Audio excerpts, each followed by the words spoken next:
Hey, Shalom. Call Allah Yahweh Bahashim, Yahweh Shai, Bahashim Rakakadash. Double honors to the apostles, elders, and bishops of Great Millstone. Salutations to all my fellow laborers doing this work in truth and sincerity, risking their lives to do so. To the scattered, hopeful elect across the four corners of the earth, and those among the heathen nations that look like the heathen nations, known as the speckled birds. So this is not a black thing. All right. I am the disciple of Parium, a follower of Great Millstone, coming to you with lesson in truth and sincerity. And I just want to say that the MOTB is going to be that RFID, that micro C hip that's going to be implanted, whether you're in the forehead or or either arm, right? And that's coming, and it must happen, before, the great and last woe comes to fruition. All right. Now, with that said, I'm going to be discussing, that you have to come up on a level, for time is short. These days are getting blurred, as we go through. So I want to first start off with the first epistle in Baruch, chapter 4, verse 28. For as it was your mind to go astray from Yahweh, so being returned, seek him 10 times more. All right. Yeah. We're in these chains of darkness, and we do go astray at times, but we have to, be circumspect of our surroundings and things that are happening, and know when things are going off, and know when we have to repent and come back and seek the Lord 10 times more. Okay. So now I want to go to Slaki. Back to the blue letter.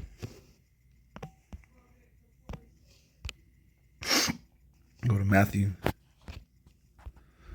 24 and verse 22. And it's something we bring out quite often on camps. All right. And it reads, and except those days be shortened, there should no flesh be saved. But for the elect's sake, those days shall be shortened. Okay. And we know that the elect, it goes into the saints, going to Psalms 147, I believe 19 and 20 as well. Right. So the elect is Israel. And we go to that word shortened.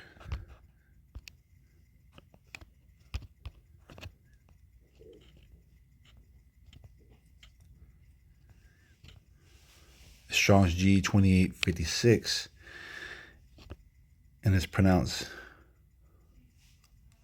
kolobao, right? And you see, I'm not even going to read that first one, but you see where it says right there. Okay, I'm not going to read that out. It means shorten, abridge, curtail, but also that first one too, right? And so when you go into let's go to the etymology real quick.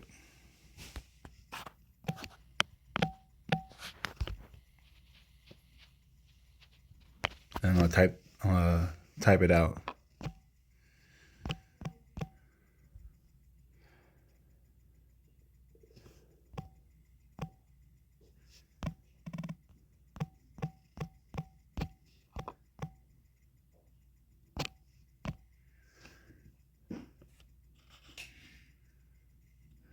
I'm gonna read this right here.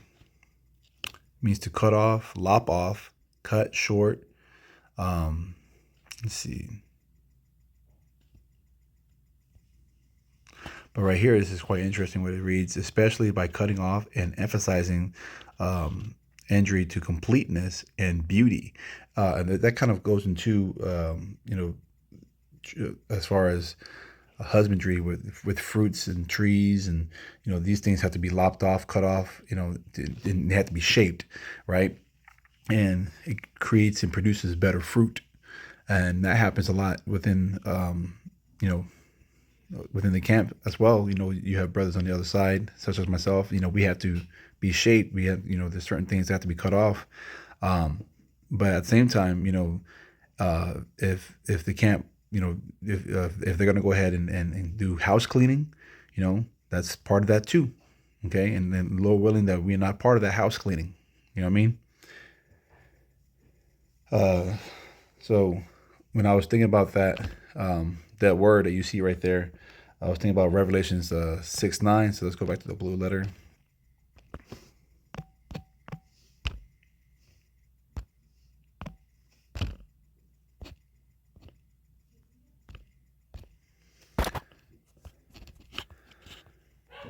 And it reads, "And when he had opened up the fifth seal, I saw under the altar the souls of them that were slain for the word of Yahweh and for the testimony which they held."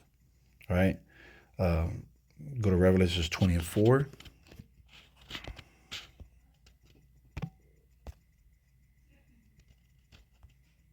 "And I saw the thrones, and they sat upon them, and judgment was given unto them. And I saw the souls of them that were beheaded for the witness of Yahushai and for the word of Yahweh, and which had not worshipped the beast, neither his image, and neither had received his mark upon their foreheads or in their hands, and they lived and reigned with Hamashiach 1,000 years." Okay, so that's kind of some of the precepts that I thought about regarding that word. And then lastly, Philippians 1:21.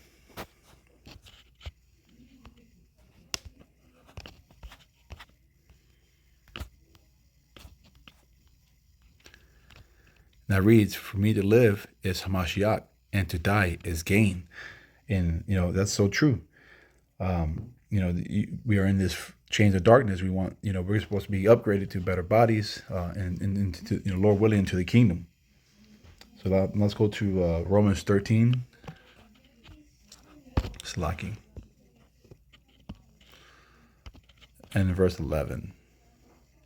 And it reads, "And that knowing the time, that now it is high time to awake out of sleep, for now is our salvation nearer than we believed." All right, so we got to wake up. We have to come up on this level. Time is coming short. It's just everything's such a blur. Now I want to go to Hebrews chapter 10, verse 36 to 38. "For ye have need of patience." All right, and what is patience? Patience is suffering. All right, "that after ye have done the will of Yahweh, ye might receive the promise." 37. "For yet a little while, and he that shall come will come and will not tarry." Okay, he's not going to delay. It's going to be, so come quick like a thief in the night. Verse 38 reads, "Now the just shall live by faith. But if any man draw back, my soul shall have no pleasure in him." All right, that's that. That's part of that house cleaning. And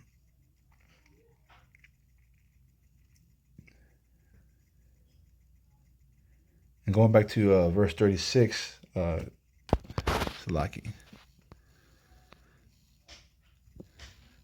I'll read it again. "For ye have need of patience, that after ye have done the will of Yahweh, ye might receive the promises." So I just had a precept for that, was Hebrews 9 and 15.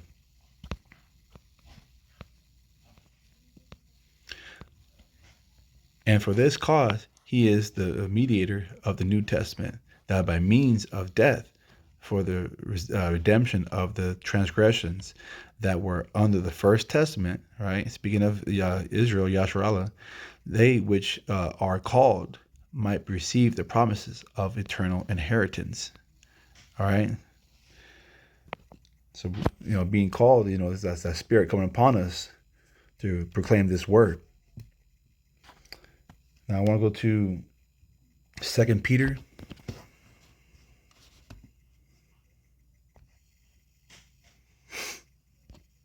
chapter 1. I'm going to read verse 4 and 5. I'm going to read that in the NLT. All right. "And because of his glory and excellence, he has given us great and precious promises.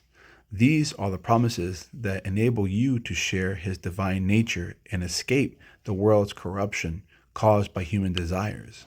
All right, separating ourselves, being holy, being Kodash, right? Verse 5, "In view of this, make every effort to respond to Yahweh's promises. Supplement your faith with a generous provision of moral excellence and moral excellence with knowledge, and that's going to virtue. Okay.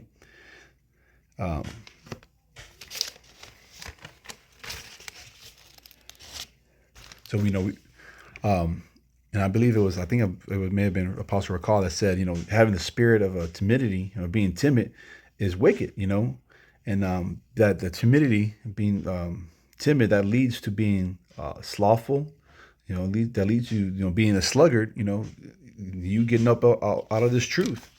You can't have that spirit. We have to be on fire. And I'm speaking first and foremost of myself. All right. So let's see. I believe it's Proverbs 13:4.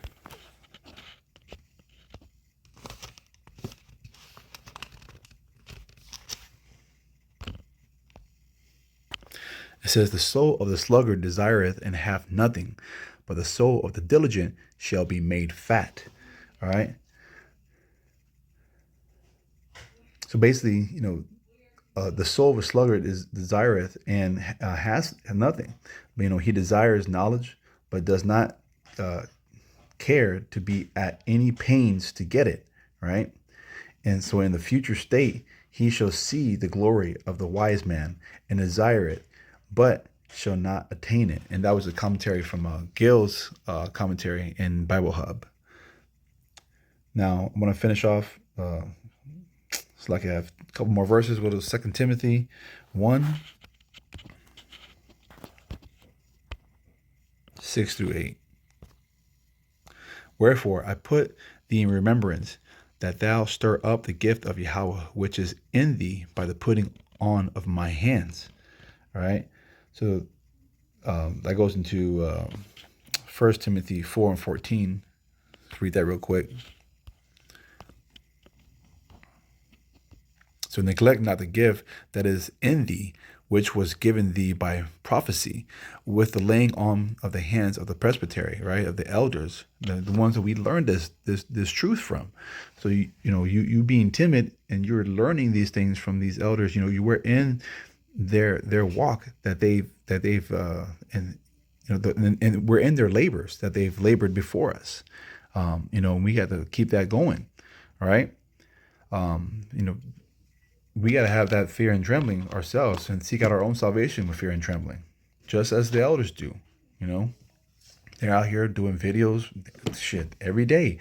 I can't even count how many videos they're doing. All right. So let's go back to 2 Timothy, verse 7.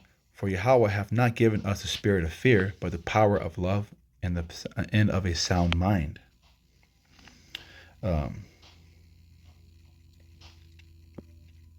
If you go to that word fear,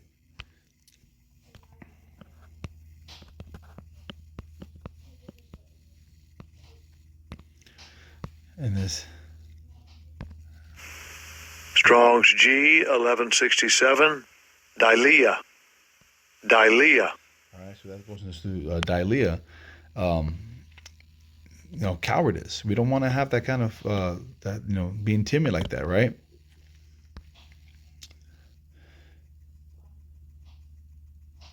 Anyways, I want to go to let's go back to verse 8. So be not